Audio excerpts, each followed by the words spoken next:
Welcome to Sinful's Horror Stories. Today's video features Christmas scary stories. 'Tis the season, my friends. I hope everyone is being safe and smart during this holiday season. Be sure to wear your mask. It saves lives. Sit back, relax, stay sinful. Story number 1. Christmas. Everyone's favorite time of year. It was certainly my favorite time of year until one night that changed everything, and one night that changed my life forever. The Christmas of 2018, I was sitting in my living room watching the snow fall heavier and heavier. I was enjoying myself drinking a cup of hot cocoa until I heard a knock on my door. I thought, who could it be at this hour? It was 1:18 in the morning. I got up to open the door, and to my surprise, no one was there. I closed the door thinking I was being ding-dong ditched, or it was all in my head. 5 minutes later, another knock on my door. I once again got up to open the door, and when I saw nobody, I sighed and shut the door. Almost immediately, another knock on my door, and this time I was quick enough to swing the door open, and I could just get a glimpse of a kid who looked to be 5 to 6 years old running towards a house that was adjacent to mine. Quite surprisingly, I never knew who lived there, and quite frankly, I never seemed to care. However, this time I wanted to know why such a little kid was out roaming about in the middle of the night, so I planned to go over the next morning. Morning finally came, and I headed towards the house where I was sure I saw the little boy run to. To my surprise, nobody answered the door. I figured they weren't home, and I would come back later. That evening, I tried going back to that house and once again knocked. No answer. This was quite strange, I thought to myself. I then tried the door handle, and to my surprise, the door was unlocked. Curiosity got the better of me, and I unlawfully entered the house, knowing I was breaking and entering. As soon as I entered the house, I smelled something foul in the air, the smell of rotting meat. The inside of this house looked like nobody had lived there for years.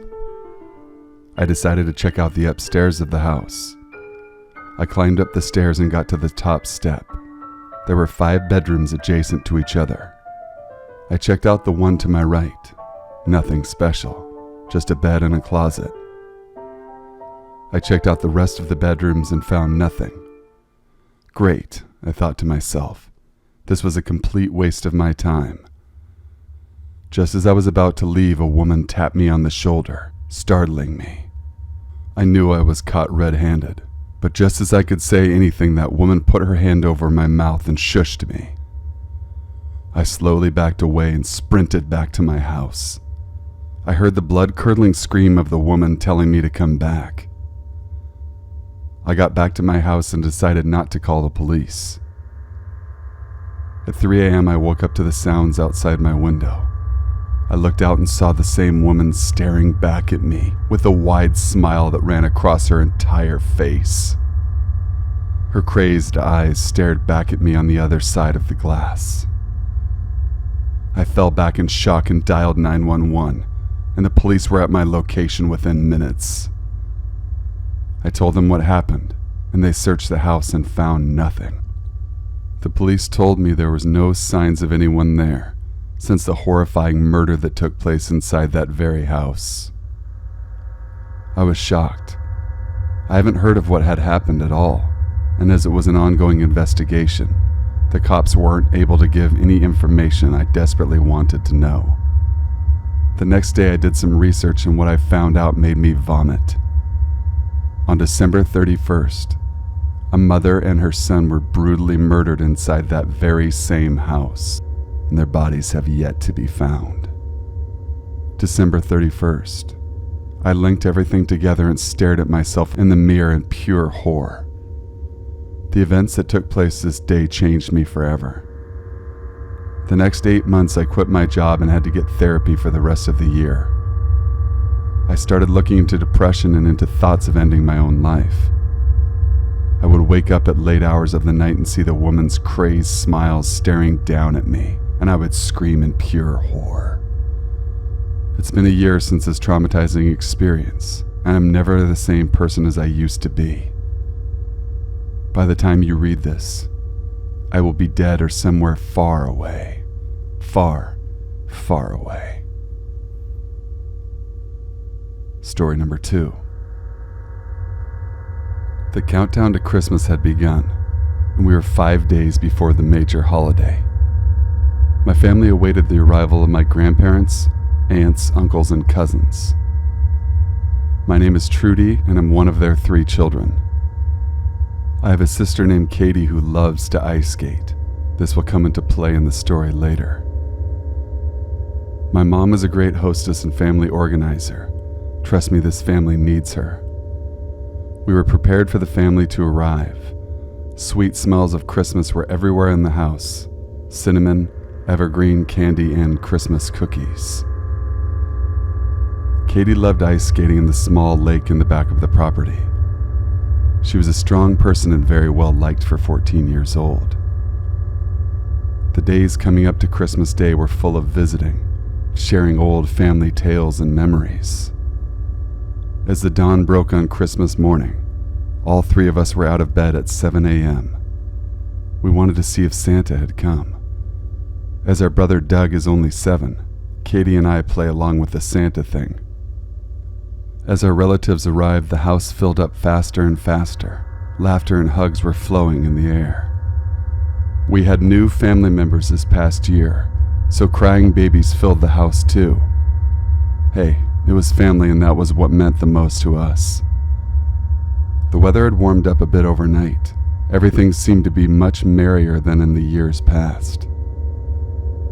During the afternoon, the turkey roasted, giving off a wonderful aroma. Christmas felt just right. It was always something our family did to celebrate together. My mom called out a roll call for dinner to be served. She said, "Where's Katie?" Within seconds, we realized Katie was missing. She was a bit of a loner and never really liked large groups of people. I ran upstairs to check on Katie's whereabouts.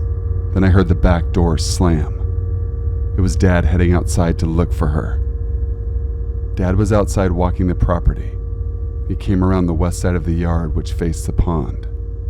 I watched Dad as I got on my phone and called her closest friends concerning her whereabouts. Dad and I heard a blood-curdling scream from the house. We looked up and saw that Mom was screaming. On the pond below lay Katie's red coat. It was snowing and the wind blew hard through the trees. Instantly, we all thought the worst. She went out alone as usual to skate and fell through the ice. My dad took off running so fast it was fight or flight. I ran behind him, my heart pounding as we came around the corner going to the pond. We got to the pond and saw Katie barely on the bank. She had felt the ice crack below the snow, so she jumped backward and reached for a tree branch and was able to pull herself to the shore. We asked, "When did you come out here, Katie?" Katie was blue almost everywhere. Dad carried her in a blanket up to the house, and my parents tried to warm her as they called 911. Our town is small and everyone knows everything about each other, so it only took Aunt Jean to make some phone calls, and everyone in town on this Christmas Day was praying for her. Dad got Katie in her room with the heat on high, wrapped in blankets. I asked Dad, "Why is she so blue?" He told me hypothermia was very dangerous. Our home fell silent as Katie was on our minds and in our prayers. How could such a wonderful Christmas Day bring such sudden fear or loss? The paramedics arrived and they got Katie on an IV, and out the door they flew to the hospital. Mom and Dad jumped in the car and went to the hospital. I decided to stay home with my brother David and the relatives. Katie ended up in the ICU with severe hypothermia and frostbite. Back at the house, we ate the food as it was ready and couldn't be wasted. No one spoke, only an occasional whisper or two. The presents sat waiting to be opened, and to tell you the truth, no one mentioned it. It was a long night until morning when my parents called. They gave us Kate's status. She was still in the ICU. It will take time to fully heal the damage the cold caused. She will be okay, Trudy and my mom said.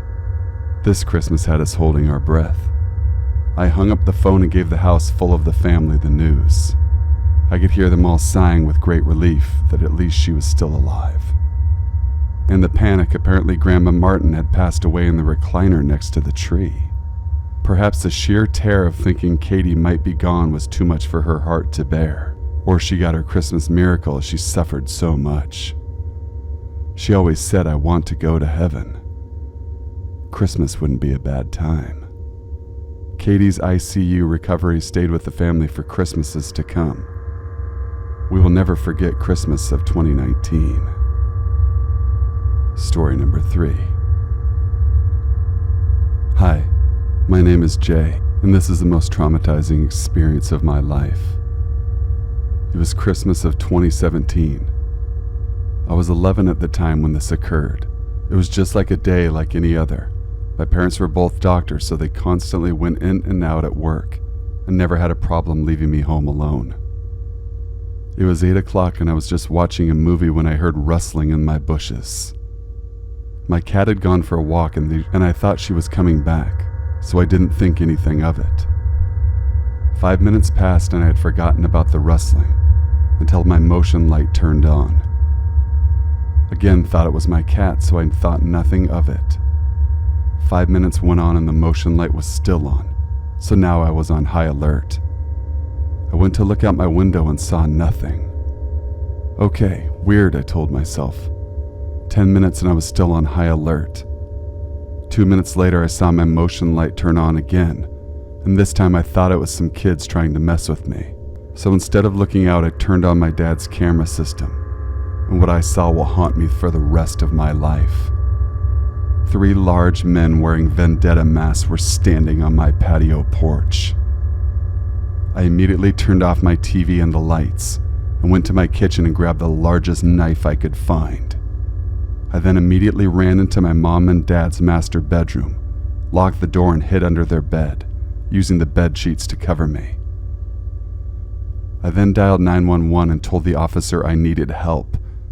The female officer told me that there were 2 officers in the area, and they were immediately en route to my house. The officer wanted to keep me on the line, but I wasn't thinking clearly in the heat of the moment. 5 minutes felt like hours as I waited in that dark room until I heard glass shattering. The bitter truth then hit me as I realized that they had broken the living room window and were making their way inside. My mom kept some jewelry in the living room cabinet, which they took. They then made their way to the master bedroom, and when they saw that the door was locked, they took a gun and shot it open. When I heard that gunshot, I literally peed myself. They went into the bedroom and into the closet where my dad kept very important and valuable documents. I took a risk and got out from under the bed and ran as fast as Usain Bolt, screaming as I ran through my living room and onto the street. The miraculous sound of the police sirens was like music to my ears as I flagged them down. They pulled over and I ran and hugged them and said they were in the master bedroom. They both then ran into the house and I heard one of the officers say, "Freeze!" and then 3 gunshots. 10 minutes later, 2 ambulances arrived along with my family and friends worried sick. The rest of the night was me making statements and filling out police reports. I then learned 2 hours later that when the cops went into the house, they saw that the men were making their way upstairs. They then said, "Freeze." One of the men pulled out a gun and fired on the cops, hitting one of them in the leg, and then the other cop shot 2 bullets at this man's head, killing him instantly. The other 2 men surrendered. If you're wondering, the cop that was shot did survive. This experience was extremely traumatic, and I had to take therapy for the next 8 months to cope with what happened that night. I still get chills running down my spine when I think about those men, what they could have done to me if they had found me. Thank you guys for watching and listening. Please be sure to leave a like, comment, share, and subscribe for future content. Email your true scary stories to thesinfulsavant@gmail.com. I will leave a link to my email in the info box below. Until we meet again, Merry Christmas, Happy Holidays, Stay sinful.